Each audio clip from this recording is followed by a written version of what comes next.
The ship that came to Earth was beautiful. It hung in the sky above New York City like a silver teardrop, catching the morning sun. Millions of people stood in the streets looking up. Children pointed.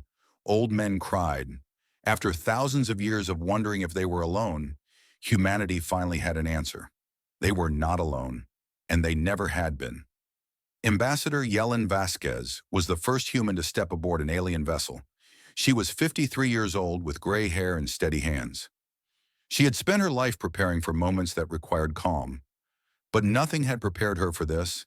The inside of the ship was warm and smelled like flowers she could not name. The walls seemed to breathe. And standing before her were creatures from 100 different worlds. Some had scales. Some had feathers. Some had no bodies at all. Just floating lights that spoke directly into her mind. "Welcome," said a tall being with silver skin and 6 eyes. "I am High Chancellor Torvax of the Valurian hegemony. I speak for the Galactic Council." Yelena bowed her head. "Thank you. Humanity is honored to meet you." Torvax did not smile. His 6 eyes studied her the way a scientist studies a dangerous bacteria. "We have watched your species for some time, Ambassador. We have seen your wars, your weapons, your history. We have made mistakes," Yelena said carefully, "but we have also grown. We are ready to join the galactic community." There was silence. The floating lights dimmed. A creature with too many legs clicked its mouthparts nervously. "That," said Torvax, "is not possible." Yelena felt her heart go cold. "I don't understand." "The Council has voted. Your species has been classified as a Class 7 apex predator. You are too dangerous to be allowed into galactic civilization." "Dangerous?" Yelena's voice shook. "We come in peace. We want to learn. We want to share." "That is what makes you dangerous." Torvax stepped closer. His voice was not cruel. It was tired, like a doctor delivering bad news. "You are not evil, Ambassador. You are simply too good at surviving. You adapt too quickly. You breed too fast. You fight too hard." "Those are strengths," Yelena said. "Yes, and the galaxy cannot afford what you would become if given access to our technology. In 1,000 years, you would outnumber us all. In 2,000, you would rule us. This is not hatred, Ambassador. This is mathematics." Yelena wanted to argue. She wanted to tell him about human art, human love, human kindness. But she could see in his 6 eyes that the decision was already made. "What happens now?" she asked. "The void wall." The word meant nothing to her, but it would come to mean everything. 3 days later, the sky changed. A wall of purple energy appeared at the edge of the solar system, wrapping around the sun and all its planets like a shell around an egg.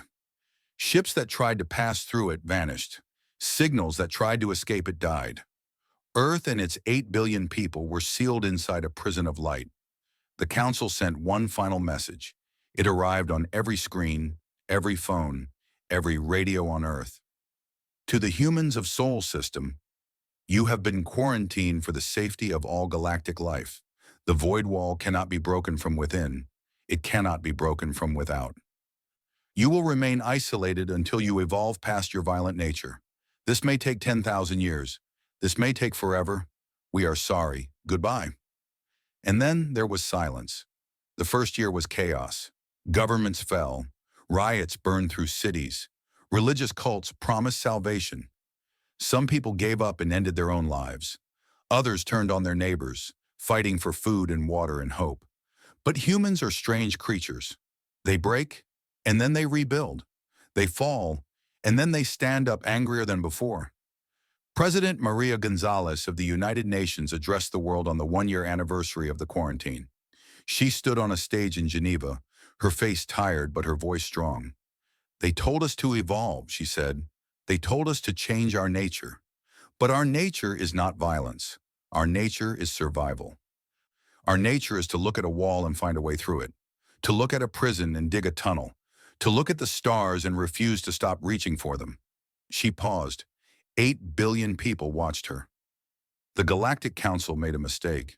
They thought isolation would break us. They thought we would turn on each other and destroy ourselves. But they forgot something important. They forgot that humans are at their best when someone tells them they can't do something. The crowd began to cheer. "We will not wait 10,000 years. We will not beg. We will not change who we are. Instead, we will do what humans have always done. We will work. We will build. We will learn. And one day we will tear down that wall ourselves. The cheer became a roar. They wanted us to disappear. They wanted us to be forgotten. But we are humanity. And we do not disappear. We do not forget. And we never, ever give up. That night, in a secret laboratory beneath the Swiss Alps, a young scientist named Amara Okonkwo began her work. She was 26 years old, brilliant, and very, very angry. The void wall uses quantum energy, she told her team. It folds space around us. But folded space can be unfolded. Every prison has a key. We just have to find it. Her assistant looked nervous. The council said it can't be broken. Amara smiled. It was not a kind smile. The council doesn't know humans very well. They think we follow rules. They think we accept limits. They think that when someone tells us something is impossible, we believe them. She turned back to her equations. Let me show you what humans do with impossible. In the council chambers, far across the galaxy, High Chancellor Torvax watched a recording of President Gonzalez's speech. His 6 eyes narrowed. They are not broken, said Counselor Miraset, a small creature with wings like a dragonfly. They should be broken. They are human, Torvax replied. They do not break the way other species break. Perhaps we should destroy them entirely. Send a fleet through the void wall and end the threat forever. Torvax shook his head. No. Destruction would require opening the wall, and even a small human population that escaped would be dangerous. It is better to let them exhaust themselves. In a few generations, they will lose hope. They will forget the stars. They will become animals again. Miraset was not sure. There was something in the human ambassador's eyes that had frightened her, a fire that did not seem capable of going out. And if they don't forget, she asked. Torvax turned away from the screen. Then we will have made a terrible mistake. But that is impossible. No species has ever escaped the void wall. No species ever will. He was wrong, of course, but he would not live long enough to see just how wrong he was. Back on Earth, in 100 countries, in 1,000 laboratories, in 10,000 workshops and garages and basements, humanity began to build. They did not know yet what they were building toward. They only knew that someone had told them they couldn't, and that was reason enough. The stars were waiting, the wall was watching, and humanity was getting to work. 50 years passed inside the void wall. 50 years of silence, 50 years of work. The galaxy forgot about Earth. The Galactic Council stopped watching. They had quarantined hundreds of dangerous species before, and all of them had eventually collapsed into barbarism. Humans would be no different. They were certain of this. They were wrong. Dr. Amara Okonkwo was 76 years old now. Her hair was white, her hands shook slightly, and she walked with a cane. But her mind was still sharp, and her anger had never faded. It had only grown colder, harder, more patient. She stood in the control room of Project Prometheus, deep beneath the mountains of what had once been Switzerland. Around her, hundreds of scientists and engineers worked at glowing screens. The room hummed with energy. "Status report," she said. Her lead engineer, a young man named Thomas Chen, pulled up a holographic display. "The Spite drive is ready for its first test. Power levels are stable. Quantum fold calculations are complete." Spite drive. Amara smiled at the name. Her team had chosen it years ago, and it had stuck. The Council had trapped humanity out of fear. Humanity would escape out of spite. "Begin the test," she ordered. The room went quiet. Everyone watched the small probe sitting in the launch chamber. It was no bigger than a car, covered in sensors and transmitters. If this worked, it would be the first human object to leave the solar system in 50 years. Thomas pressed the button. The probe shimmered. Reality bent around it like water around a stone. And then, with a flash of light that left spots in everyone's eyes, it was gone. For 3 seconds, no one breathed. Then the screens lit up. Data poured in from sensors positioned throughout the solar system. "We have a signal," Thomas whispered. "The probe is transmitting from outside the void wall." It worked. The fold worked. The room exploded into cheers. Scientists hugged each other. Engineers cried. Someone started singing an old song that nobody had heard in years. But Amara did not celebrate. She walked to the window and looked up at the purple sky. The void wall still shimmered there, still trapped them. But now she knew it could be beaten. "This is just the beginning," she said quietly. "We have proven we can escape. Now we need to build ships, weapons, an army." Thomas came to stand beside her. "An army? For what?" "I don't know yet, but the galaxy locked us away because they feared what we might become. I intend to make sure their fear was justified." The years that followed were years of transformation. The United Earth Coalition had replaced the old governments. It was not a democracy, not exactly. It was a meritocracy, a system where the smartest and most capable rose to the top. There was only one goal: prepare humanity for whatever waited beyond the wall. Factories worked day and night. Shipyards floated in orbit around Earth, Mars, and the moons of Jupiter. Children grew up learning mathematics and engineering alongside history and art. Every human being understood that they were part of something bigger than themselves. General Marcus Chen, Thomas's older brother, commanded the military forces. He was a hard man with cold eyes and a voice like gravel. He had been born 3 years after the quarantine, which meant he had never seen a sky without the purple glow of the wall. He had grown up in a prison, and it had shaped him. "We need to be ready for war," he told the Coalition Council. "The galaxy is vast. The species that imprisoned us are powerful. When we break free, they may try to push us back. Or they may welcome us," said Counselor Sarah Park, the head of diplomatic relations. "The quarantine was a mistake made by a council that feared us. Perhaps they have changed." Marcus shook his head. "Fear does not change. It only hides. We must assume the worst and prepare for it. Peace is wonderful, but peace comes from strength. Weakness only invites destruction." The council debated for hours. In the end, they chose both paths. They would build weapons and warships, but they would also prepare messages of peace.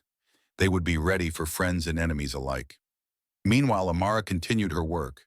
The Spite Drive was only the first step. She developed new technologies that the galaxy had never imagined. Null-point weapons that could tear holes in reality, shields that absorbed energy and threw it back, communication systems that worked faster than light. None of it was stolen. None of it was borrowed. All of it was human. "The council made a mistake," she told her grandson David on his 10th birthday. He was a bright boy with curious eyes, already showing talent in engineering. "They thought isolation would weaken us. But isolation forced us to rely on ourselves. Every problem we faced, we had to solve alone. And that made us stronger." "Will we ever leave?" David asked. "Yes, someday soon. And when we do, the galaxy will learn what happens when you cage something that was meant to be free." She died 2 years later, peacefully, in her sleep. Her funeral was watched by the entire human population. They buried her on Mars, in a cemetery reserved for the heroes of the Prometheus Project. Her gravestone read, "She opened the door." But the door remained closed. The Spite Drive could send probes through the void wall, but a full-scale breach required more energy than humanity could produce. They needed a power source that didn't exist yet. They needed a miracle. The miracle came from an unexpected place. A young physicist named Elena Vasquez, the granddaughter of Ambassador Yellen, discovered something strange in the void wall itself. The wall was not just a barrier. It was a power source. It generated more energy than 1,000 suns, and that energy could be harvested. "The council built our prison," she announced to the coalition, "and now we will use that prison to break free." Construction began on the largest project in human history. A ring of collectors, thousands of kilometers wide, positioned just inside the void wall. They would gather energy from the wall itself, store it, and use it to power a fleet of Spite Drive ships. It took 10 years to build.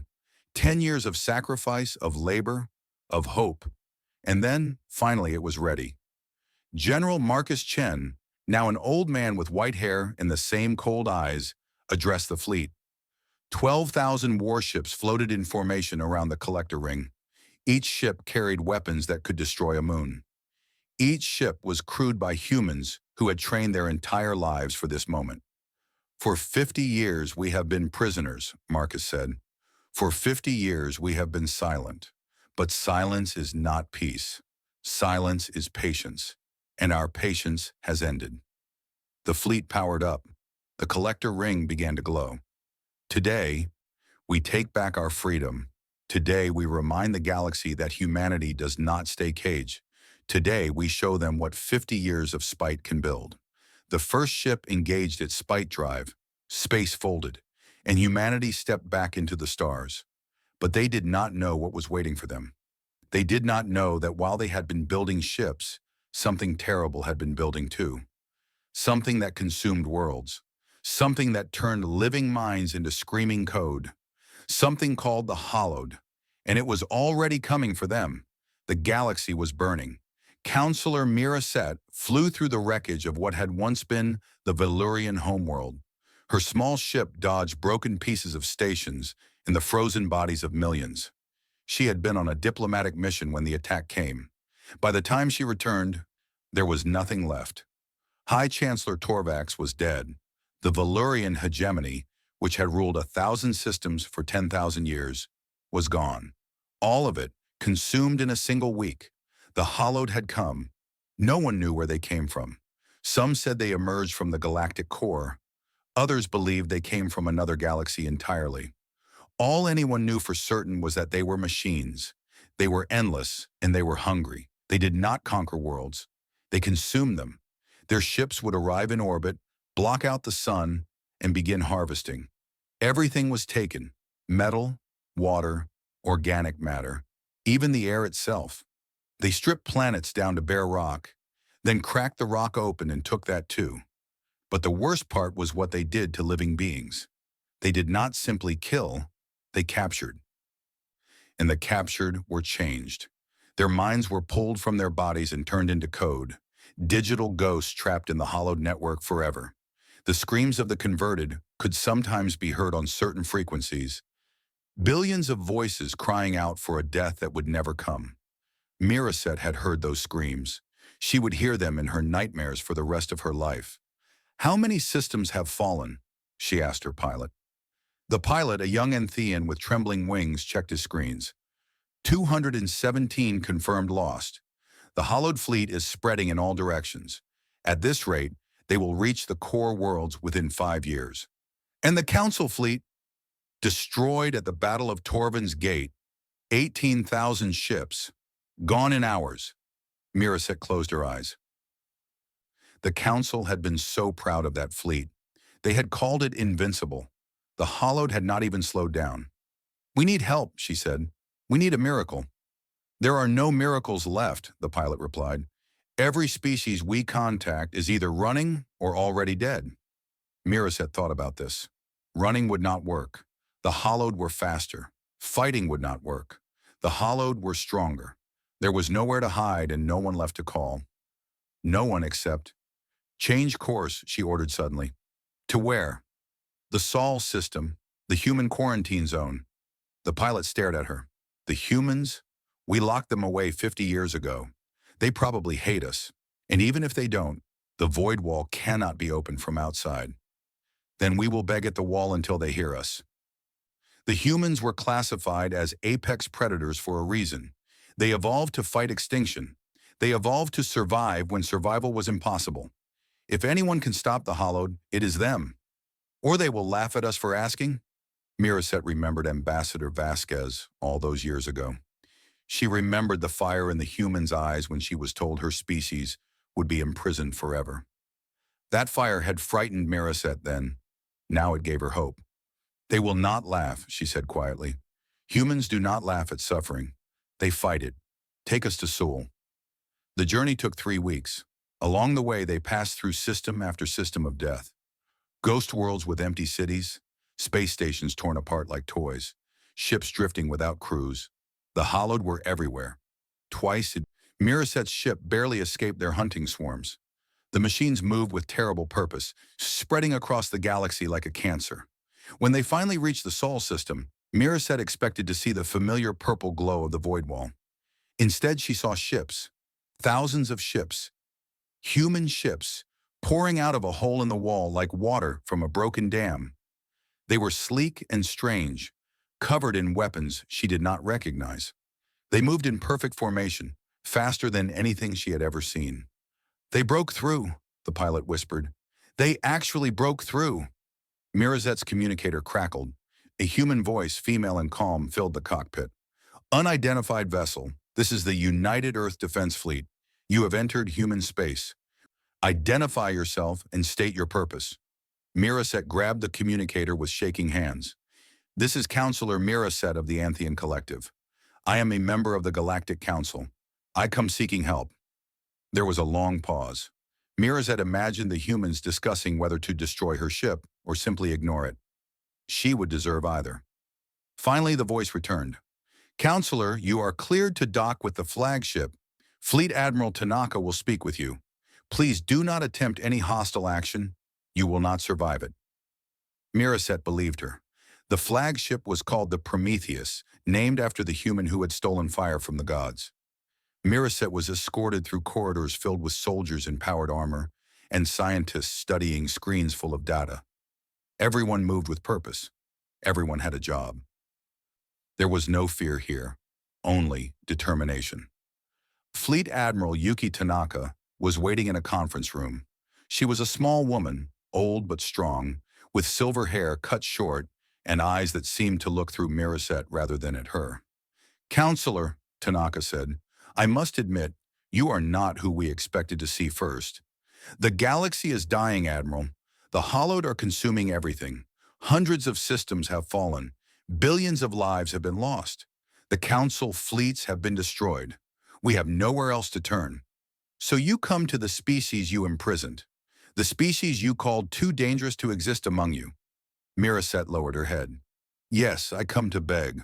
We were wrong. We were so wrong. We feared you because you were strong, and now we need that strength. Please, help us. Tanaka said nothing for a long moment. She looked at a picture on the wall, an old photograph of a young woman with dark skin and fierce eyes. The caption read, Dr. Amara Okonkwo. She opened the door. We know about the Hollowed, Tanaka said finally. Our scouts have been watching for years. We saw what they did to the Valurians. We saw what they do to everyone. Then you understand why we need you. I understand that you are afraid. I understand that you are desperate. But I also understand that 50 years ago, you looked at humanity and decided we were monsters. You locked us away like animals. You told us to evolve or die alone. Mirazet felt tears forming in her eyes. I know. I was there. I voted for the quarantine. And I am sorry. I am so sorry. Tanaka walked to the window. Outside, the human fleet stretched to the horizon. Thousands of ships waiting for orders. Dr. Okonkwo, the woman who built our spite drives, used to say something. She said that humans are at their best when someone tells them they can't do something. The Council told us we couldn't join the galaxy. So we built our own galaxy inside the wall. We created technologies you never imagined. We became stronger than you ever feared. Will you help us? Mirazet asked. Tanaka turned back to face her. For the first time, she smiled. It was a hard smile, but there was warmth in it. We are human, Counselor. Helping people is what we do. Even people who don't deserve it, especially people who don't deserve it. She pressed a button on the conference table. Throughout the fleet, alarms began to sound. Soldiers ran to their stations. Ships powered up their weapons. All ships, Tanaka announced, prepare for combat operations. We are leaving the Sol system. Our destination, everywhere. Our mission, save everyone we can. Our enemy, the Hollowed. She looked at Mirazet one last time. You locked us away because you thought we were dangerous. You were right, but you forgot one thing. We get to choose who we're dangerous to, and right now, we choose the machines. The fleet began to move. Humanity was going to war. The Battle of Kepler's Reach was the first time humans fought the Hollowed. It would not be the last. Admiral Tanaka brought 300 ships to defend a refugee convoy fleeing the fallen Torvon sector. The Hollowed brought 2,000. By every calculation, by every military theory, humanity should have lost. The Hollowed did not understand humanity. All ships, break formation, Tanaka ordered. Execute pattern Chaos 7. The human fleet scattered like leaves in a storm. Ships flew in random directions, firing weapons at seemingly random targets. There was no pattern. There was no logic. There was only beautiful, terrible chaos. The Hollowed tried to adapt. Their machine minds were fast, faster than any organic brain, capable of calculating millions of possibilities in seconds. But human tactics had no possibilities to calculate. Human pilots did things that made no sense. They flew into danger when they should have retreated. They retreated when they should have attacked. They sacrificed themselves to save strangers. They laughed in the face of death. The Hollowed could not predict creatures who did not try to survive. A young pilot named James Martinez flew his ship directly into the heart of the Hollowed formation. His weapons were empty. His shields were gone. By any logical measure, he was already dead. "Control, this is Martinez," he said calmly. "I'm going to try something stupid." "Martinez, fall back," ordered his commander. "Negative, sir. I've got an idea." He activated his spite drive at point-blank range. The fold field expanded outward, catching 17 hollowed ships in its grip. Space bent. Reality screamed. And when it was over, 18 ships had become a single ball of twisted metal and light. Martinez was gone. But so were 17 of the enemy. Throughout the battle, humans did impossible things. They rammed their ships into enemies twice their size. They overloaded their reactors to create makeshift bombs. They ejected from dying vessels and fired personal weapons at machines the size of buildings. The Hollowed had fought 1,000 species. All of them had tried to survive. All of them had been predictable. Humans were the first species that seemed to want to die as long as they could take the enemy with them. After 4 hours, the Hollowed retreated. They had lost 800 ships. Humanity had lost 90. The refugee convoy escaped. 40 million lives saved. News of the victory spread across the galaxy faster than light. Species that had given up hope began to fight again. Species that had been running stopped and turned around. The humans had proven something that no one had believed possible. The Hollowed could be beaten. More battles followed. At Kepler's Reach, at the Anthean Belt, at the Ghost Nebula, at 100 other places with names that would be remembered forever. Humanity did not win every fight. They lost ships. They lost soldiers. They lost friends. But they never stopped fighting. Commander David Okonkwo, grandson of the legendary Amara, led the ground forces. He was 32 years old, tall and strong, with his grandmother's fierce eyes and his grandfather's steady hands. He had grown up on stories of the quarantine, of the wall, of the galaxy that had rejected his people. Now he walked on alien worlds, freeing them from the Hollowed. "The machines took this city 3 weeks ago," his lieutenant reported as they moved through the ruins of an Anthean colony. "The population was 2 million. We don't know how many survived." "Then let's find out," David said. They found survivors in the underground tunnels, hiding in darkness, starving and afraid. When they saw the human soldiers, they cried, not from fear, from relief. "You came," an old Anthean woman said, clutching David's hand. "We heard stories. We thought they were lies, but you came." "We came," David agreed, "and we're going to get you out of here." They evacuated 300,000 refugees that day. It wasn't everyone. It was never everyone. But it was enough. Meanwhile, Admiral Tanaka made a decision that would change the war. "We cannot simply defend," she told her officers. "The Hollowed are endless. For every ship we destroy, they build 10 more. If we only react to their attacks, we will eventually lose. We need to attack them. We need to find their source and destroy it." "Their source?" asked Captain Rodriguez, her second in command. "We don't even know where they come from." "Then we need to find out." The answer came from an unexpected place. A captured Hollowed probe, damaged but still functioning, contained navigation data that pointed to a single location. A massive structure at the edge of the galaxy, hidden in a dead zone where no stars burned. The core mind, the brain of the Hollowed, the source of all their commands, all their coordination, all their hunger. "If we destroy the core mind," Tanaka said, "the Hollowed network will collapse. The machines will become mindless, purposeless. They will stop." "The structure is defended by millions of ships," Rodriguez warned. "Our entire fleet wouldn't be enough." "Then we don't send the fleet. We send a strike team. Small, fast, unexpected. They slip through the defenses, reach the core mind, and destroy it from within." "That's a suicide mission." Yes, it probably is. David Okonkwo volunteered before Tanaka finished explaining the plan. My grandmother built the door that let us escape, he said.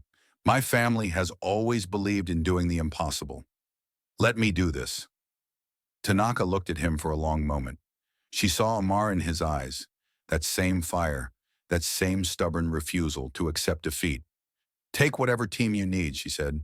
Whatever ships, whatever weapons. Just get it done. David assembled 50 volunteers, humans and aliens together, the best soldiers from a dozen species. They trained for 3 months, learning to work as one, learning to trust each other with their lives. The plan was simple. They would use captured hollowed ships, disguised to look like returning hunter units. They would slip through the defenses, land on the core mine structure, fight their way to the central processor, and plant enough explosives to crack a planet. Simple, impossible, human. On the day before the mission, David visited his grandmother's grave on Mars. The red sand stretched to the horizon. The sky was pink and endless. He knelt before the stone and spoke quietly. I don't know if I'm coming back from this, Grandma. I don't know if any of us are, but I know you would be proud. We broke the wall. We're fighting the monsters.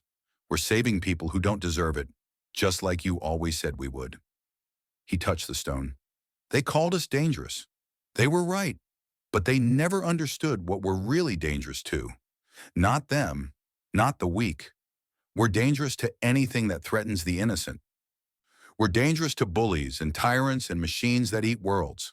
He stood up. Watch over us, Grandma. We're going to finish what you started.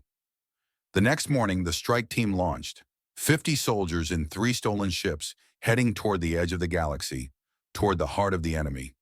Behind them, the human fleet prepared for the largest battle in history. The Hollowed had learned of the attack on Seoul.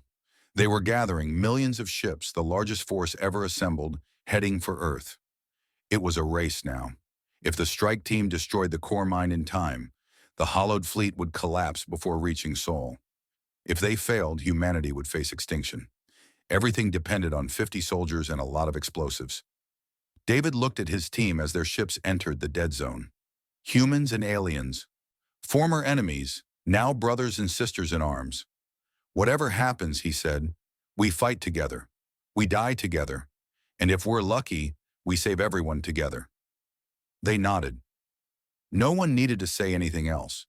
The core mind waited ahead, a darkness shaped like hunger, and humanity was coming for it.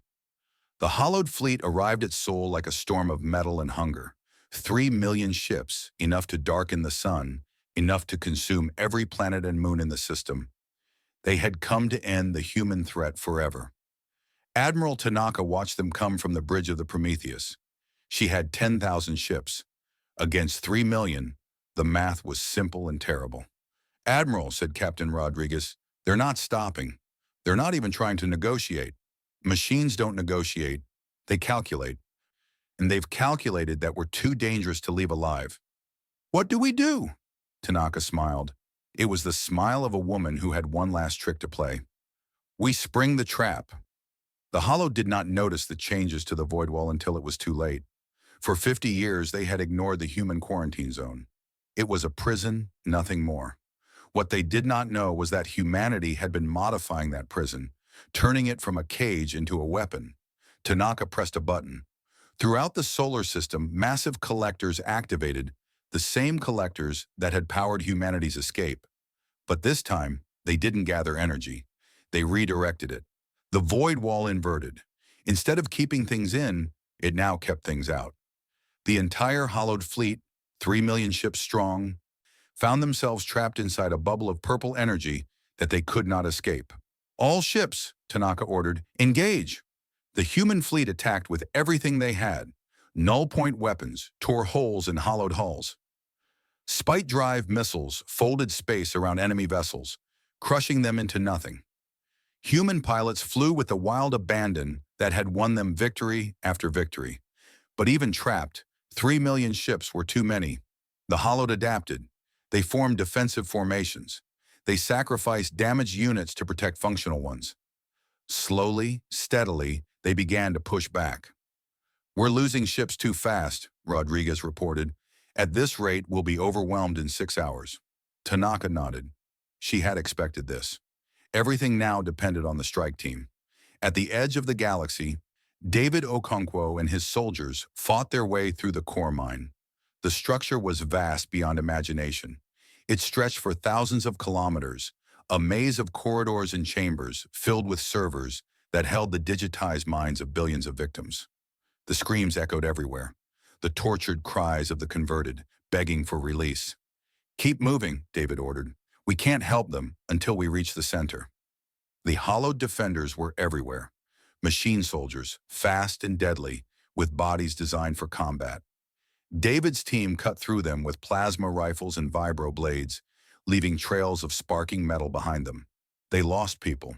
Private Chen, who had volunteered on her 18th birthday, Sergeant Morrison, who had 3 children waiting for him on Mars, Lieutenant Kareth, and Anthean, who had joined because humans had saved his colony.